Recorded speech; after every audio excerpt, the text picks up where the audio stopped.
sœurs, je viens vers vous dans cette grande fête de l'Épiphanie. Et je voudrais d'abord éclaircir 3 termes. C'est Épiphanie, les mages et l'étoile. Et puis voir un peu en quoi le Christ est l'homme parfait et nous aide à redevenir humains. Et puis je voudrais vous dire un mot sur la galette des rois. Première chose, quelques éclaircissements sur le terme épiphanie. Épi veut dire au-dessus, phanie, ça veut dire briller. En fait, l'épiphanie, c'est cette lumière qui brille et qui manifeste. L'épiphanie, c'est la manifestation du Seigneur. Et cette manifestation du Seigneur, pour l'Église latine, donc l'épiphanie a été séparée plus ou moins de la fête de Noël. C'est toujours dans l'octave de Noël. Mais on en a fait 2 fêtes. En Orient, c'est resté une fête. On fête les rois mages dans la crèche et au moment de Noël. Et eux, ils ont la fête de la théophanie, une épiphanie aussi, qui est le baptême du Seigneur. En fait, il y a plusieurs théophanies, puisqu'il y a l'incarnation, l'épiphanie de Noël, il y a le baptême du Christ, il y a la transfiguration, il y a le miracle à Cana où il manifesta sa gloire. Donc la théophanie, c'est quand brille cette lumière qui nous fait connaître qui est Dieu. Et en particulier dans le baptême où on apprend à connaître le Père, le Fils et l'Esprit Saint.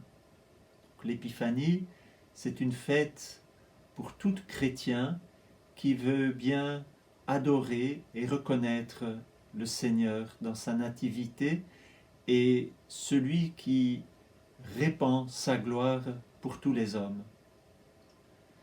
Les mages nous viennent de Mésopotamie, ils nous viennent du peuple Mède et Perse et aussi des Babyloniens.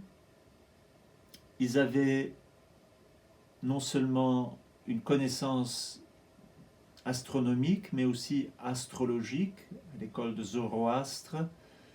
Ils avaient aussi une responsabilité politique et il semble qu'ils étaient aussi des prêtres. Donc c'était vraiment des sages. Et l'étoile qu'ils ont suivie, finalement, les scientifiques ne savent pas à quoi correspond cette étoile. Nous sommes certains qu'elle ait existé, mais ni une comète, ni une étoile, ni une planète, ni une grande conjonction, ni une supernova, ni même les doubles et même une triple conjonction des planètes n'a pas eu lieu à cette époque-là. Donc nous restons dans le doute quant à l'origine de cette étoile, mais nous sommes sûrs qu'ils ont conduit ces sages, ces mages, de l'Orient vers Jérusalem.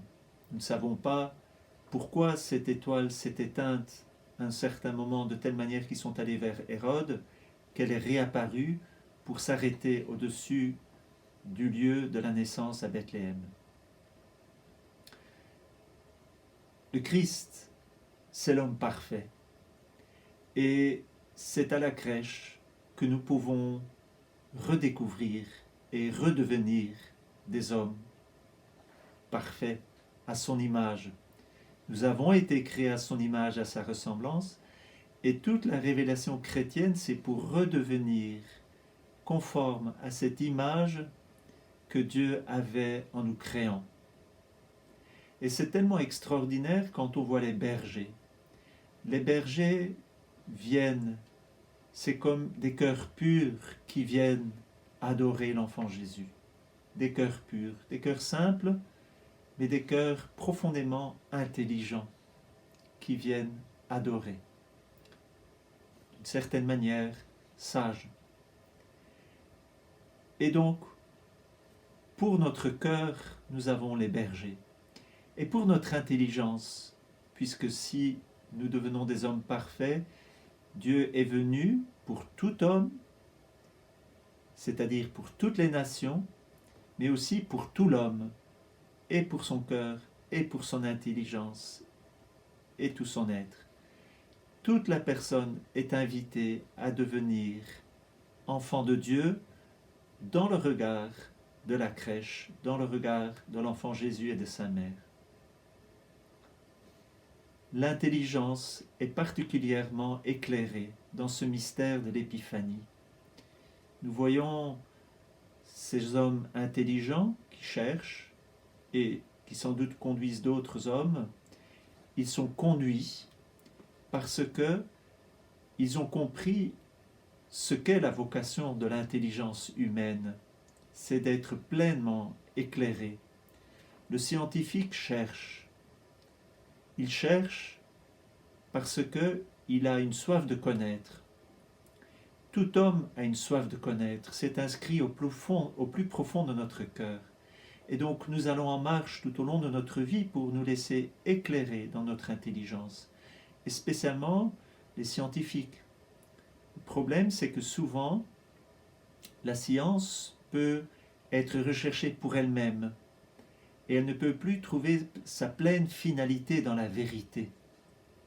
Si par exemple une science conduit au transhumanisme, on dit il y a quelque chose qui cloche dans cette intelligence parce qu'elle n'arrive pas à connaître la vérité plénière.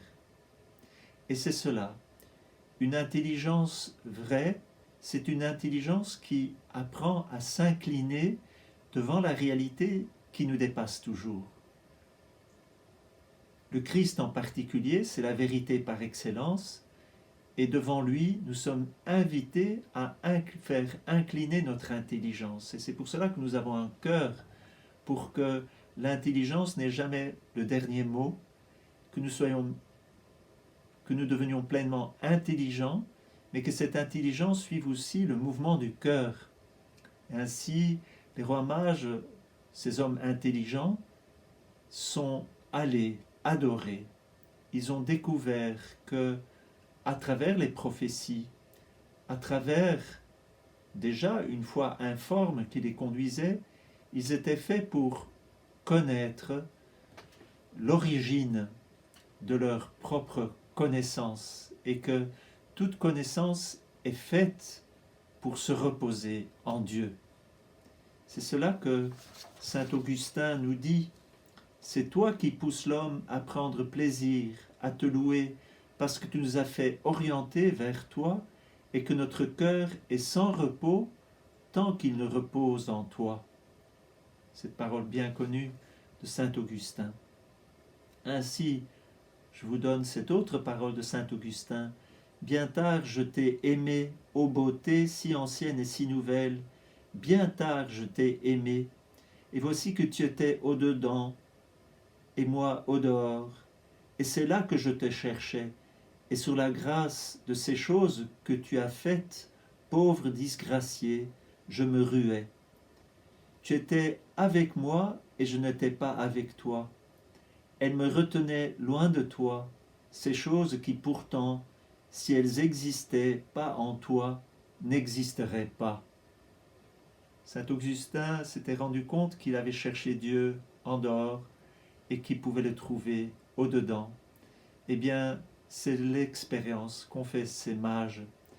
En cherchant la vérité, ils l'ont découverte au-dedans d'eux-mêmes grâce au Christ qui leur a révélé ce qu'est l'homme, et en particulier ce qu'est l'homme parfait, lui, le Christ. Alors, recourons encore à la crèche, avec les bergers, avec les mages, consacrons notre intelligence à Dieu, consacrons notre cœur pour que toute notre personne et toutes les personnes, toute l'humanité puisse trouver en Jésus la lumière véritable, celui en qui seul notre cœur peut se reposer. Alors, que cette fête de l'Épiphanie soit une lumière qui nous prépare à la vision béatifique. N'oublions jamais que notre vie dans le ciel, ce sera une vision béatifique, on sera éclairé directement par le Verbe de Dieu. Et c'est là que je me suis fait une réflexion sur la galette des rois que nous mangeons à l'Épiphanie. Finalement, une galette, c'est fait pour manger, c'est fait pour partager. Nous mangeons tous une même galette. Et nous sommes unis dans cette nutrition, dans ce partage, dans ce repas. Mais n'oublions jamais que c'est par notre intelligence, par notre cœur, que nous sommes unis au Christ et que c'est lui qui fait de nous une unité. Cette galette nous réunit et c'est un signe de cette union parfaite que nous avons en Dieu et que nous aurons plus parfaitement encore quand nous serons dans le ciel, quand nous serons dans cette profonde contemplation de Dieu, de la Trinité, que on sera vraiment un en lui. Et bien que cette fête de l'Épiphanie nous aide à aider les enfants, à éduquer les enfants, à ce que notre cœur et leur intelligence et leur cœur soient toujours plus tournés vers Jésus, ouverts à quelque chose qui dépasse, à la fois à devenir intelligent et à la fois à offrir notre intelligence, à offrir notre cœur, à offrir notre corps, que nous n'amassions pas pour nous-mêmes, mais que nous sachions que tout ce que nous avons, tout cela, c'est pour que nous puissions rentrer dans une action de grâce pour la merveille que Dieu fait de lui-même et que nous puissions découvrir que la plus grande chose que nous pouvons faire, c'est adorer, c'est offrir notre intelligence, notre cœur. Et la plus grande chose encore, c'est offrir le sacrifice du Christ à la messe, parce qu'il est lui le don véritable, en qui tout don est sacré, en qui notre vie est plénière. Voilà, bonne fête de l'Épiphanie et à demain.